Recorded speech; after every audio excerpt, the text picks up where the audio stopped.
नमस्कार दोस्तों, आज की वीडियो में हम आपके लिए लेके आए हैं साइंस के महत्वपूर्ण क्वेश्चंस जो कि रीट एग्ज़ाम और यूपी टेट और सुपर टेट एग्ज़ाम में पूछे जा सकते हैं।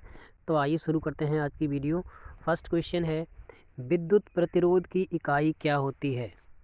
विद्युत प्रतिरोध की इकाई एम्पियर, वोल्ट, कूलॉम या फिर ओम। तो इस क्वेश्चन का ऑप्शन नंबर 4 सही है, ओम। ओम जो है विद्युत प्रतिरोध का मात्रक होता है या इकाई होती है। ठीक है, तो विद्युत प्रतिरोध क्या होता है? किसी भी चालक के सिरों के बीच विभवांतर और धारा के अनुपात को विद्युत प्रतिरोध कहते हैं। इसका जो मात्रक होता है, इसकी जो इकाई होती है वो क्या होता है? ओम। नेक्स्ट, निम्नलिखित में से कौन सी गैसें अम्लीय वर्षा के लिए मुख्यतः उत्तरदायी हैं?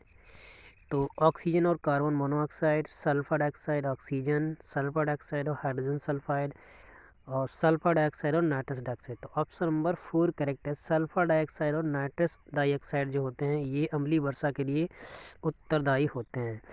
सल्फर डाइऑक्साइड और नाइट्रस डाइऑक्साइड क्या करते हैं? ये ऑक्सीजन से अभिक्रिया करके सल्फ्यूरिक अम्ल और नाइट्रिक अम्ल बनाते हैं, जो कि हमारे लिए बहुत ही नुकसानदायक होते हैं। पेड़ पौधों की पत्तियों के नुकसानदायक होते हैं। ठीक है, तो ये होते हैं अम्लीय वर्षा के लिए मुख्यतः उत्तरदायी होते हैं, सल्फर डाइऑक्साइड और नाइट्रोजन डाइऑक्साइड। ठीक है, नेक्स्ट क्वेश्चन पे चलते हैं। कौन सा जल में घुलनशील विटामिन है? Vitamin A, vitamin B1, vitamin D और विटामिन ई। तो विटामिन B1 जो होता है ये जल में घुलनशील विटामिन है, और इसका जो केमिकल नेम है वो होता है थायमीन। थायमीन इसका केमिकल नेम है, और इसकी कमी से बेरी बेरी रोग हो जाता है। तो जल में घुलनशील विटामिन कौन सा है? B1। नेक्स्ट क्वेश्चन,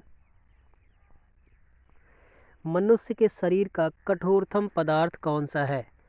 केराटिन, हड्डी, दांत का इनेमल या फिर अमीनो अम्ल।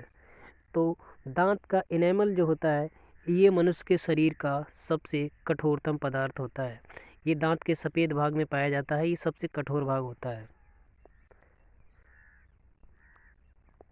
प्रोटीन की कमी के कारण कौन सा रोग होता है? Rickets, haemorrhage, kwashiorkor, anaemia. तो प्रोटीन की कमी के कारण क्वासियोर ये बीमारी हो जाती है। निम्नलिखित में से किसे लाफिंग गैस के रूप में जाना जाता है?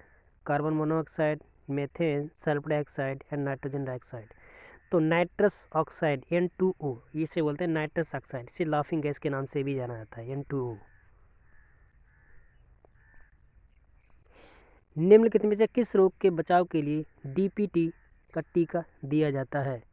पेट या पर्टसिस आंत्रज्वर के लिए, डेंगू, पोलियो एवं टिटनेस के लिए, डिप्थीरिया, पर्टसिस एवं आंत्रज्वर के लिए, या डिप्थीरिया के लिए।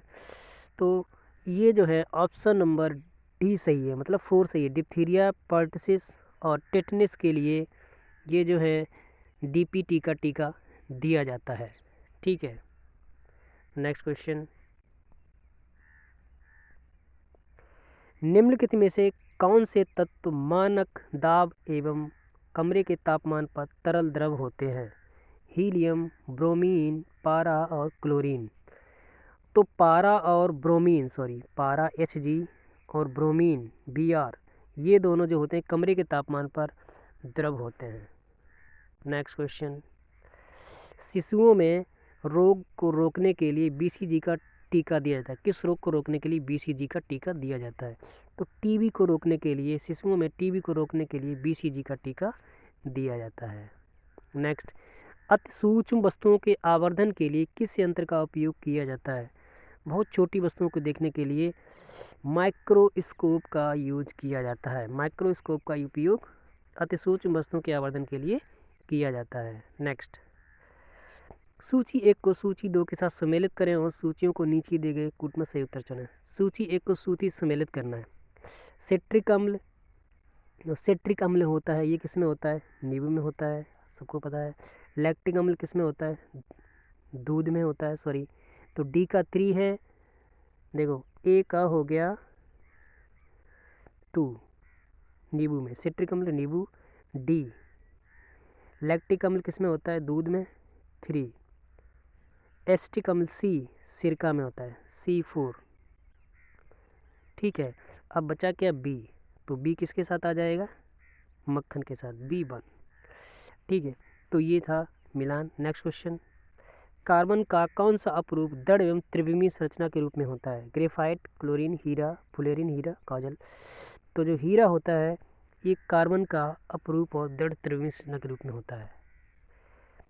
कार्सिनोमा किससे संबंधित है, कार्सिनोमा, कार्सिनोमा जो होता है ये त्वचा एवं म्यूकस झिल्ली का मैलिग्नेट ट्यूमर होता है। एक टाइप का ट्यूमर या कैंसर होता है, त्वचा है म्यूकस झिल्ली का मैलिग्नेट ट्यूमर होता है। ठीक है, ये से संबंधित है carcinoma.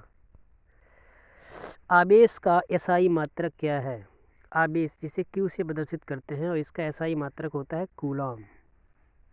Q is equal to होता है आई टी, क्यू बराबर आई इंटू टी, विद्युत धारा गुणे समय, क्यू बराबर आई टी। नेक्स्ट, निम्नलिखित पोषक तत्वों में कौन सा एंटीऑक्सीडेंट नहीं है, selenium, tocopherol, carotenoid, cholecalciferol. Cholecalciferol जो होता है एंटीऑक्सीडेंट्स नहीं है। ये थे कुछ महत्वपूर्ण साइंस के क्वेश्चंस। मिलते हैं दोस्तों नेक्स्ट वीडियो में, तब तक के लिए धन्यवाद।